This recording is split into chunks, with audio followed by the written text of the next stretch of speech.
We finally made it to the halfway point in the countdown. I cannot believe we are 30 days into the countdown from starting at 60, and now we have 30 more days to go to the start of Ramadan. We are on day 30 of our countdown, doing daily Muslim inclusion tips so that you and your organization can have your most inclusive Ramadan yet. If this is the first time you are seeing my face, hi, my name is Rahimeh. This is who I am and what I do. Today's tip goes out to all the organization and especially people managers who have the power to work with Muslim employees to manipulate their lunch breaks so that since they are not eating during the month of Ramadan, they might not need their full lunch break. I know for myself when I was working in person, obviously I'm a solopreneur now and I work for myself so I can do whatever I want.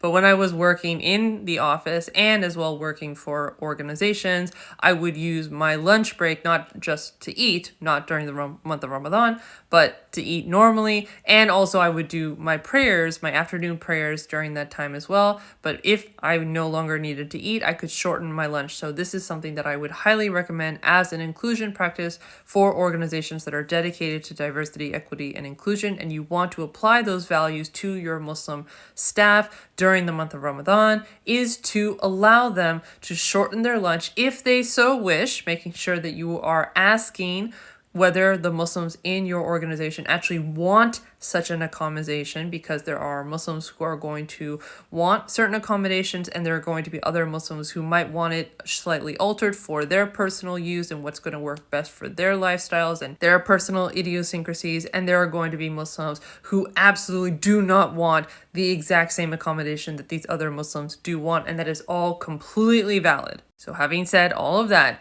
please work with the Muslims in your organization, depending on whether leadership allows such a thing, which ideally you are allowing such a thing, to shorten their lunch break so that they don't need to spend the full time just sitting on their hands waiting for time to pass when they normally would be eating lunch. And then maybe they can either come in half an hour later in the morning or they can leave half an hour later if you are still asking them to come into the office, which one of the tips that I did give in this series was to allow Muslim staff to work from home. But if this is a day that they do have to work in the office, or if you are not able to accommodate them in that way and they do come into the office, even if they work from home, they can still clock in early or late. Like and follow for more Muslim inclusion tips as we count down to the start of Ramadan.